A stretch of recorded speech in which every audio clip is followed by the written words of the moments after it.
উদখুলু ফিস সিলমি কাফা, হে ঈমানদার তোমরা পরিপূর্ণভাবে ইসলামে প্রবেশ করো। এখন ইসলামটাকে আমি আজও চিনি। যে কথা বলতেছিলাম, সালাতের ভিতরে বলেছিলেন ইয়াকা না'বুদু, কোন ব্যক্তি যদি এসব সালাতের ভিতরে দাঁড়াই বলে ইয়াকা না'বুদু, শপথ করলাম আল্লাহ আমি আপনার পরিপূর্ণ ইবাদত করি, আপনার আনুগত্য করি, আপনার গোলামি করি, ওয়া ইয়াকা নাস্তাঈন, আপনার সাহায্য এবার আমি চাই। এ কথা আপনি বলার পরে আপনার মেয়ে যদি বেপরদায় যায়, আপনার ইয়াকা না'বুদু টিকিনি। ওয়াল্লাহি, আল্লাহর কসম করে বলছি, আপনি ধোঁকা দিয়েছেন, মুনাফিকি করেছেন আল্লাহ তাআলার সাথে, নেফাকি করেছেন আল্লাহ তাআলার সাথে। আপনার ইয়াকা না'বুদু ঠিক নাই। ইয়াকা না'বুদু বলে যদি কোনো ব্যক্তি হারাম সুর খায়, ইয়াকা না'বুদু বলে যদি কোনো মেয়ের মেসেজের সাথে মেসেজিং করে, ইয়াকা না'বুদু বলে যদি কোনো বেগানা নারীর দিকে তাকায়, ইয়াকা না'বুদু বলে যদি কোনো ব্যক্তি কোনো ব্যক্তির মিথ্যা অপবাদ দেয়, ইয়াকা না'বুদু বলে কোনো ব্যক্তির যদি তহমাত করে, তাহলে সালাতের ভিতরে ইয়াকা না'বুদু টিকে নাই। তার মানে আজও পর্যন্ত ওই ব্যক্তি ধর্মের উপরে আছে কিনা সন্দেহ আছে। এটা ইয়াকা না'বুদু চলে না। এই জন্য আল্লাহ তাআলা প্রথম বললেন ফাকিম ওয়াজহাকা লিদ্দীনি হানিফা, তুমি তোমাকে ইসলামের জন্য একানিষ্ঠ করো। কেন আমাকে বললেন? এর বিরাট একটা গবেষণা আছে। ইয়াকা ফাকিম ওয়াজহাকা লিদ্দীনি হানিফার কি গবেষণা আছে? আল্লাহ তাআলা আমাকে এই জন্য আগে ইসলামের প্রতি পরিপূর্ণ প্রবেশ এই জন্য করতে বললেন, একানিষ্ঠ এই জন্য করতে বললেন, আমার মাধ্যমে এই পৃথিবীতে আমার বিরাট বংশধর আসবে, আমার পরম্পরা পৃথিবীতে আসবে। আমার পরম্পরা কারা? আমার সন্তান। আমার সন্তান আমাকে দিকে প্রভাবিত হয়, আমার মেয়ে আমাকে দিকে প্রভাবিত হয়। আপনার স্ত্রী হলো পৃথিবীর সর্বশ্রেষ্ঠ কারখানা, সর্বশ্রেষ্ঠ কারখানা হলো আপনার স্ত্রী। আপনি কি তো জানেন?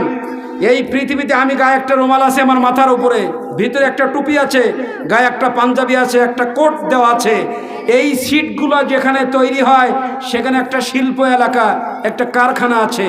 ওই কারখানার ভিতরে সামান্য একটা সিট তৈরি হয়। এই সিট যেখানে তৈরি হয় ওই সিটের ওইখানে ওই কারখানার দরজার মুখে ওইখানে হাই সিকিউরিটি ব্যবস্থা আছে, বাইরের কোনো ব্যক্তি প্রবেশ করতে পারে না। সিসিটিভি আছে ওখানে, সিসি ক্যামেরা আছে ওখানে, নির্দিষ্ট ওয়ার্কার আছে, এমপ্লয়ি আছে যারা ওখানে নিয়ম মেনে সেখানে কাজ করে, নির্দিষ্ট 8 ঘন্টা ডিউটি পালন করে, এর আগেও বের হতে পারবে না। আবার সেই কারখানার পোশাক রয়েছে, নিয়মের বাইরে তারা যেতে পারে না। বলতেছিলাম সামান্য একটা পোশাক তৈরির কারখানায় এত নিয়ম যদি থাকে, তাহলে এই পৃথিবীতে সর্বশ্রেষ্ঠ কারখানা আপনার স্ত্রীর পেটকে আল্লাহ নির্ধারণ করলেন। আপনার স্ত্রীর পেটকে আল্লাহ এত দামি কারখানা বললেন, ওই দামি কারখানার সিকিউরিটির ব্যবস্থা কি করলেন আপনি? বলুন, আপনি কি ইসলামের উপরে এখনো উঠতে পেরেছেন?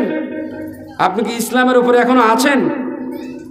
সামান্য একটা কাপড়ের কারখানার এত হাই সিকিউরিটি যদি থাকে, এই এলাকার যে ভাইদের বাসায় এসছি এনাদেরও কারখানা আছে, কারখানার নির্দিষ্ট একটা নিয়ম, একটা রুলস আছে, রুলসের বাইরে যাওয়া যায় না।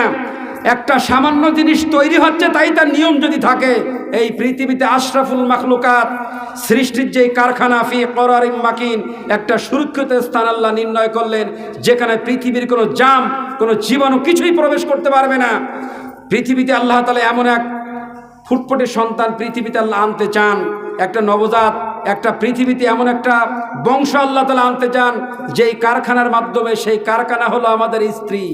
মহিলাদের এই যে 4 আঙুল পেট, এই পেট যার যত বেশি দামি হবে, ওই পেটের মাধ্যমে পৃথিবীতে তত বেশি দামি সন্তান হবে। এই যে মাওলানা সাহেব এখানে বসে আছে, আমি ওনার পাশে জ্ঞানহীন জ্ঞানপাপী একজন লোক, আমি বসে আছি। এই মাওলানা যে মায়ের পেটের ভিতরে জন্মগ্রহণ করেছিল, তার মা পর্দা নিশি না হলে আলেম হতে পারেনি। যেই মা আল উম্মাহাতু মাদ্রাসাতুন, এক একটা মা হলো এক একটা বাড়ির এক একটা ইউনিভার্সিটি। যেই মা যেই বাড়িতে যত বেশি ভালো হবে, ওই ফ্যামিলিতে ওই বাচ্চা তত বেশি ভালো হবে।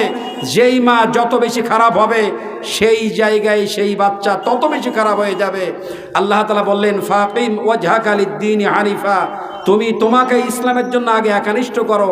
আজকে আমি যদি ইসলাম বুঝতাম, আমি যদি ওই জ্ঞান আমি প্রাপ্ত হতাম, তাহলে আমি ইসলাম হলে একটা মেয়েকে বিবাহ করতাম, আর আমি আমার স্ত্রীকে এমন দিন শিক্ষা প্রদান করতাম, আমাকে বলা লাগতো না আমার স্ত্রী একটা বাচ্চা হলে ওরা ইসলামী নাম রাখা, ইসলামী কালচারিত করা, বাইরের কোনো অপসংস্কৃতি তাকে স্পর্শ না করা, এই শিক্ষাদান করতো তার স্ত্রী জানতো পর পুরুষ বেগানা পুরুষের সামনে আমি যাব না, যদি আমি যাই আমাকে দেখে ফেলে, তাহলে তাহলে আমাকে দায়িত্ব হিসেবে আল্লাহর দরবারে উঠতে হবে।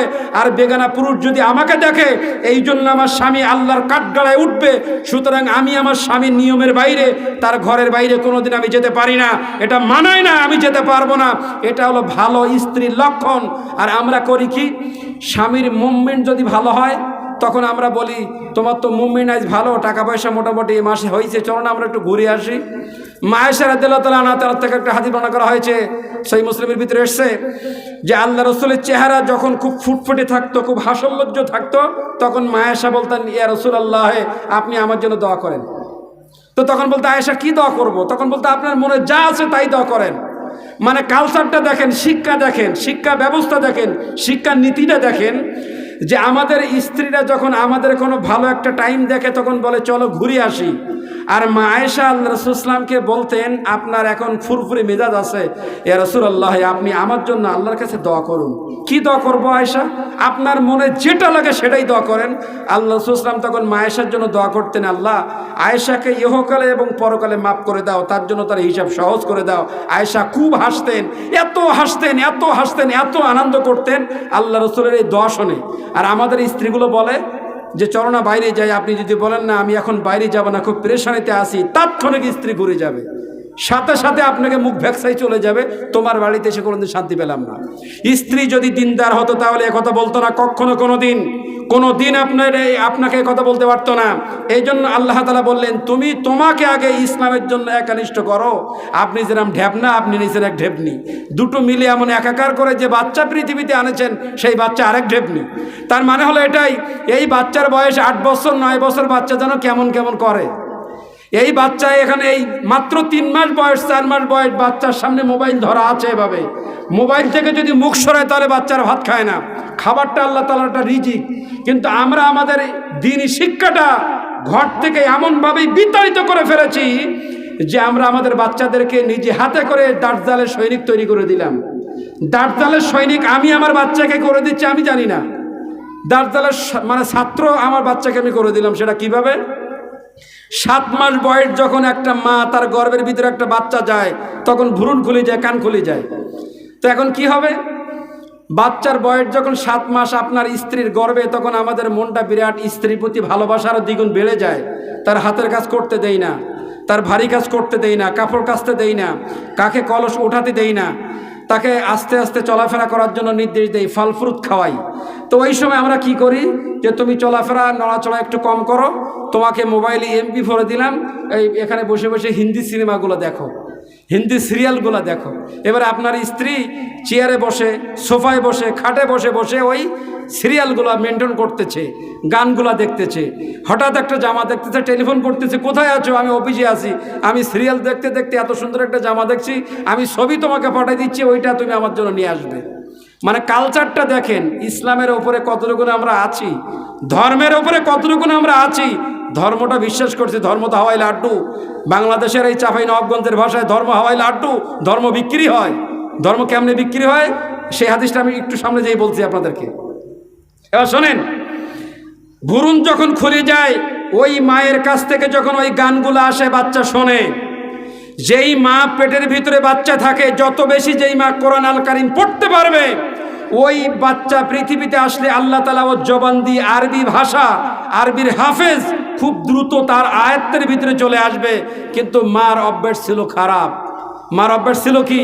খারাপ অভ্যাস ছিল। এই জন্য আল্লাহ তাআলা বললেন ফাকিম ওয়াজহাকা লিদ্দীনি হানিফা, তুমি তোমাকে ইসলামের উপরে, ইসলামের জন্য আগে একনিষ্ঠ করো। কোন ইসলাম? আমরা তো ইসলাম জানি না।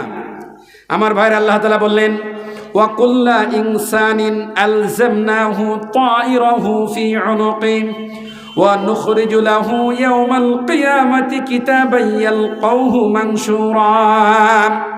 আল্লাহ বললেন প্রত্যেকটা মানুষের ভাগ্য, মানুষের ভালো মন্দটা ওর কাদের উপরে, গ্রীবার উপরে আমি আল্লাহ ঝুলাই দিলাম। সারা জীবন আপনারা জানেন, বিশ্বাস করেছিলেন আমার ভাগ্য আল্লাহর হাতে, আর আল্লাহ উল্টা বলে দিলেন সূরা বানী ইসরাঈলের 13 নম্বর আয়াতে এটি আল্লাহ বললেন ওয়া কুল্লা ইনসানিন আলজামনাহু তায়রাহু ফি উনুকি, প্রত্যেকটা মানুষের ভাগ্য আমি আল্লাহ তার কাঁধের উপরে ঝুলাই দিলাম।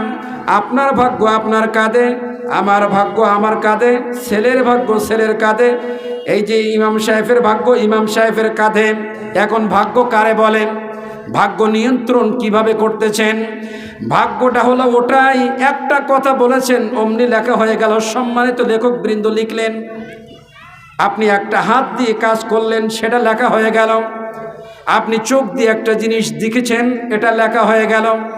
পা দিয়ে হাঁটাহাঁটি করেছেন, লেখা হয়ে গেল। জবান দিয়ে কথা বলে ফেলেছেন, এটা লেখা হয়ে গিয়েছে। ওইগুলা, ওই ভাগ্যগুলা, ওই ভাগ্যের চাবিকাঠিটা আল্লাহ আপনার কাঁধের উপরে দিলেন। ওটা নিয়ন্ত্রণ করার জন্য আল্লাহ আমাদেরকে দিয়েছেন কি? জ্ঞান, আকল, বিবেক, বুদ্ধি দিয়েছেন। ওই বিবেক বুদ্ধি দিয়ে আমরা আমাদের ভাগ্যটাকে মডিফাই করতে পারি। এখন বিবেক বলতে তো আমাদের কিচ্ছু নাই, বিবেক তো মঙ্গল গ্রহে চলে গেছে। আমাদের ভিতরে বিবেক বুদ্ধি বলতে কিচ্ছু নাই। বিবেক তো ওদের বলা হয়। সমাজের ভিতরে অন্যায় হচ্ছে, ইমানের প্রথম ধাপ বিবেকওয়ালা ব্যক্তি, ইমানদার ব্যক্তি যদি থাকে, সমাজের ভিতরে যদি অন্যায় হয় তাহলে আগে বাধা দিতে হবে, এর নাম বিবেকবান ইমানদার ব্যক্তি। সূরা আনফালের 25 নম্বর আয়াতে আল্লাহ বললেন, ওয়াত্তাকু ফিতনাতাল লা তুসিবান্নাল্লাযীনা যালামু মিনকুম খাসসা। আল্লাহ বললেন, ও দুনিয়ার মানুষ, ওই আযাবকে, ওই বিপদকে ভয় করো, যেই বিপদ শুধু জালিমদেরকে ধরবে না। এই গ্রামের ভিতরে 30,000 মানুষের বসবাস আছে, মনে করেন 30,000 মানুষ বসবাস করে। এই 30,000 মানুষকে নিয়ন্ত্রণ করে 4 জন মানুষ।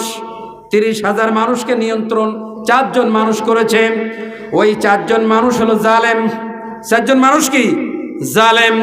ওই 4 জন যদি জালেম হয় আর 30,000 মানুষ যদি জালেমদের কর্তৃত্ব মেনে নিয়ে নেয়, আল্লাহর ভাষা অনুযায়ী সূরা আনফালের 25 নম্বর আয়াতের ব্যাখ্যা অনুযায়ী আল্লাহ তাআলা বললেন, ওই আযাবকে ভয় করো, ওয়াত্তাকু ফিতনাতাল লা তুসিবান্নাল্লাযীনা যালামু মিনকুম খাসসা।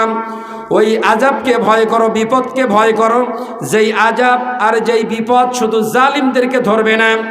যারা সমাজের 80% মানুষ ছিল, যাদের বিবেক বুদ্ধি ছিল, যারা চুপচাপ ছিল, অন্যায় দেখার পরে অন্যায়ের প্রতিবাদ করে নাই, নিরীহ মানুষের প্রতি নির্যাতন চলেছে, বিবেকওয়ালা ব্যক্তি এর প্রতিবাদ করতে পারে নাই, চুপচাপ ছিল।